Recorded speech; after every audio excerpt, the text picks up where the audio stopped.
This is 92.7 big FM. मैं हूं अन्नू कपूर और प्रस्तुत करने की इजाजत चाहता हूं वो शो जिसका नाम है सुहाना सफर विद अन्नू कपूर। कहानियों का सिलसिला है, लिस्ट बताने जा रहा हूं, झलकियां हैं आज की कहानियों की। पहली कहानी है, कौन था वो जो माइस्ट्रो वी शांताराम को सामने देखकर हो गया बदहवास, होश उड़ गए उसके। ये है पहली कहानी। दूसरी कहानी में, क्यों आनंद मिलिंद के साथ अलका याग्निक ने 2 साल काम नहीं किया। हमारे रेगुलर सेगमेंट्स तुमने पुकारा और हम चले आए, दिल ने फिर याद किया। आज दिल याद करेगा प्रसिद्ध अभिनेता श्री शत्रुघ्न सिन्हा को। फिल्मी मिस्टेक सेगमेंट में आज होगी चर्चा उस फिल्म की जिसका नाम है किक, और अंत में हमारे श्रोता राजीव पांडे के सवाल का जवाब। तो चलिए दोस्तों, 92.7 बिग एफएम के सुहाने सफर का आगाज करते हैं। 1967 की बात है। दिल्ली से आया एक नौजवान फिल्मों में काम करने के इरादे से पहुंचा यहां। स्टूडियो भटकना शुरू हो गया।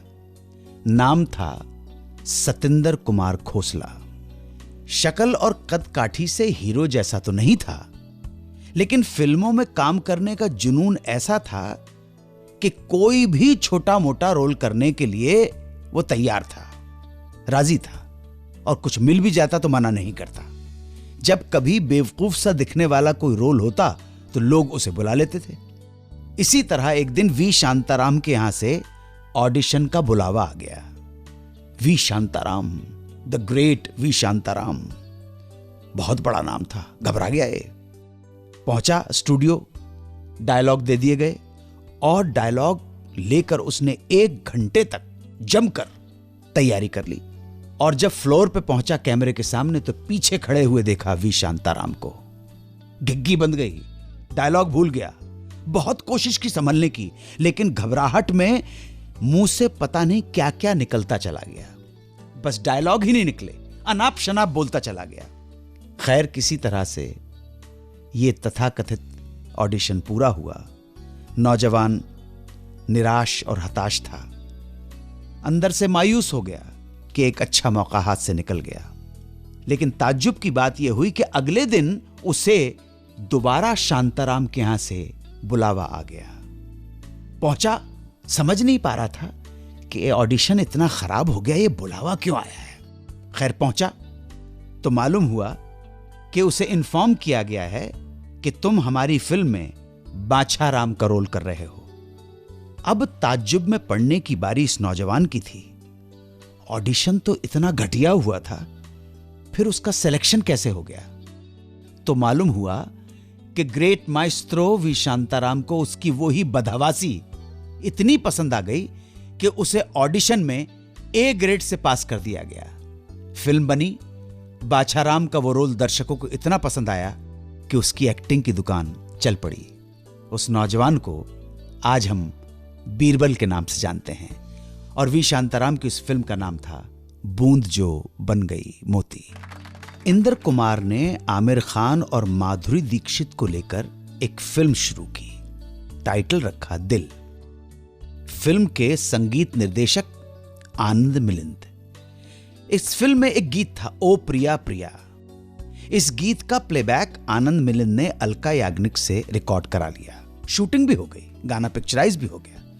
लेकिन जब फिल्म रिलीज हुई तो मालूम चला कि अलका याग्निक की जगह अनुराधा पौडवाल की आवाज थी।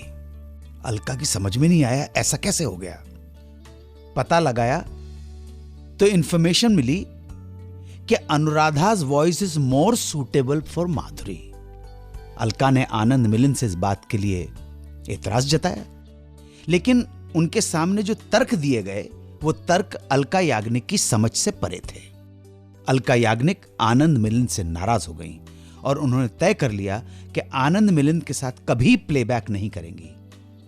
लेकिन 2 साल बाद जब अलका को पता चला कि इस घटना के लिए आनंद मिलिंद बिल्कुल दोषी नहीं हैं और तर्क यह था कि अगर उन्हें प्लेबैक बदलना ही होता तो वो गाना अलका से रिकॉर्ड ही क्यों करवाते। आखिरकार अलका याग्निक की गलतफहमी दूर हुई और उन्होंने आनंद मिलन के साथ फिर से काम करना शुरू कर दिया। नमस्कार, मैं 92.7 बिग एफएम से अन्नू कपूर निवेदन कर रहा हूँ। आपका क्या नाम है, कौन बोल रही हैं? अन्नू, दिस इज ऋतु मारवा। ऋतु जी, आपका स्वागत करता हूँ मैं। कहाँ से बोल रही हैं? चंडीगढ़ से बोल रही हैं आप? चंडीगढ़ से नहीं, मैं अभी पटियाला से अम्बाला जा रही हूँ। वाह वाह, क्या बात। आपको किस तरह का संगीत पसंद है? अगर उसके बारे में कुछ बात करें तो बहुत अच्छा लगेगा, हमारे दर्शकों को पूरा हिंदुस्तान सुनेगा। पुराने गाने पसंद है। नहीं, अब पुराने गाने तो मतलब खेमचंद प्रकाश के भी हो सकते हैं। आपके पसंद का कोई खास period? 60s 70s, OP Nayyar, Shankar Jaikishan, Laxmikant Pyarelal, Kalyan ji, Anand ji? मैं आपको गाना बता सकती हूँ पर मुझे पता नहीं किसने कंपोज किया। कोई बात नहीं, अब गाने की डिटेल मैं बता दूंगा आपको। अच्छा, क्या जानू सजन होती है क्या गम की शाम। ये compose by R D. Burman and written by स्वर्गीय मजरू सुल्तानपुरी। ये गाना है हाँ जी। बहारों के सपने का, पिक्चराइज ऑन आशा पारेख। ये गाना आपको बहुत पसंद है, लेकिन आपकी पसंद की दाद इसलिए दूंगा कि I consider this composition as a masterpiece composition. It is. आपको समर्पित करता हूँ श्रीमती ऋतु मारवा को। Thank you very much for being with us. Thank you so much. Thank you madam, thank you so much. Bye. दिल ने फिर याद किया। आज दिल याद करेगा प्रसिद्ध अभिनेता श्री शत्रुघ्न सिन्हा को। शत्रुघ्न सिन्हा 9 दिसंबर 1945 को पटना में जन्मे। आपके पिता डॉक्टर थे भुवनेश्वरी प्रसाद सिन्हा और माता थीं श्यामा देवी। शत्रुघ्न घर में सबसे छोटे थे, इसलिए उन्हें प्यार से सब बबुआ बुलाने लगे। शत्रुघ्न सिन्हा ने पटना साइंस कॉलेज से पढ़ाई पूरी की। बाबूजी की इच्छा थी, पिताजी की इच्छा थी कि बेटा डॉक्टर बने, लेकिन शत्रुघ्न को तो इंटरेस्ट था एक्टिंग में, लिहाजा उन्होंने film and television institute of India Pune से डिप्लोमा किया।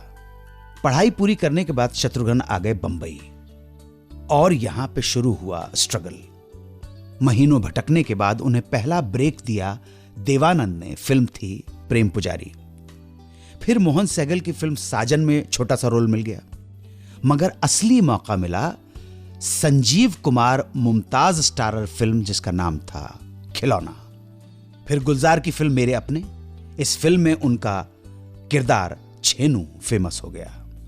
देखते देखते शत्रु विलन से हीरो बन गए और कुछ ही सालों में उनकी गिनती मशहूर स्टार्स में होने लगी। शत्रुघ्न सिन्हा ने अपने करियर में लगभग 220 फिल्मों में काम किया। शत्रुघ्न सिन्हा ने कश्मकश, दोस्त और दो नारी जैसी फिल्मों में प्लेबैक भी गाया। शत्रुघ्न सिन्हा 4 बार फिल्म फेयर अवार्ड के लिए नॉमिनेट भी हुए। फिल्में थीं पारस, दोस्त, काला पत्थर और दोस्ताना। 1991 में शत्रुघ्न सिन्हा ने राजनीति में चरण रखा और हेल्थ एंड फैमिली वेलफेयर के अलावा डिपार्टमेंट ऑफ शिपिंग के कैबिनेट मिनिस्टर भी रहे। श्री शत्रुघ्न सिन्हा ने farmer miss India Poonam Chandi Ramani से शादी की। 3 संतानें हैं, पुत्र लव और कुश, पुत्री सोनाक्षी, जिनके बारे में आप सब बहुत अच्छी तरह से जानते हैं। आज 92.7 बिग एफएम पर इस सेगमेंट दिल ने फिर याद किया के द्वारा हमने देश के प्रसिद्ध अभिनेता श्री शत्रुघ्न सिन्हा को बहुत आदर, प्रेम और सम्मान के साथ याद किया। अगर वो सुन रहे हो, उनके परिवार का कोई सदस्य सुन रहा हो, मित्र बंधु बांधव सुन रहे हो, तो ये सनद रहे कि बहुत ही प्रेम और आदर सम्मान के साथ हमने उन्हें याद किया। वो हमारे प्रणाम स्वीकार करें, वो दीर्घायु हों और स्वस्थ रहें, यही मंगल कामना। फिल्मी मिस्टेक, फिल्म का नाम किक। मेरी वर्दी पे मेडल बहुत लगे, पर दाग सिर्फ एक। पता नहीं कौन है, कहां है, सिर्फ उसका नाम पता है, डेविल। आप डेविल के पीछे, डेविल आपके पीछे। Too much fun. 2014 में साजिद नडियाडवाला ने सलमान खान, जैकलीन फर्नांडिस और रणदीप हुड्डा को लेकर एक फिल्म बनाई थी। फिल्म का नाम था किक। वो जीना भी कोई जीना है जिसमें किक न हो पगली। इसकी फिल्मी मिस्टेक, इस फिल्म के एक सीन में रणदीप हुड्डा सलमान का पीछा एक कार से करता है और कार बहुत सारी टक्करें खाकर पूरी तरह से टूट फूट जाती है, बर्बाद हो जाती है। यहां तक कि रणदीप हुड्डा के ड्राइविंग साइड का दरवाजा भी टूटकर निकल जाता है। ये फिल्म में साफ साफ दिखाई दिया है और दिखाया जाता है, लेकिन अगले शॉट में ही दिखाते हैं कि वो दरवाजा सही सलामत लगा हुआ है। हमारे हिसाब से ये कंटिन्यूटी की मिस्टेक थी। साजिद नडियाडवाला से थोड़ी भूल हो गई या उनके असिस्टेंट्स ने इस चीज को नजरअंदाज कर दिया। गोविंदपुरी कानपुर के राजीव पांडे का प्रश्न कि भारत की पहली ब्लॉकबस्टर फिल्म कौन सी है? उत्तर है, उस फिल्म का नाम था किस्मत, जो 1943 में रिलीज हुई थी। अशोक कुमार फिल्म के हीरो थे और बॉक्स ऑफिस पर लगभग 1 करोड़ की कमाई उस फिल्म ने की। 1943 का 1 करोड़ आज के कितने हैं वो आप अनुमान लगाते रहिए। इस मुतालिक किसी के पास और जानकारी हो तो हमारे साथ ज़रूर शेयर करें। चलता हूं, फिर मुलाकात होगी। जय हिंद, वंदे मातरम।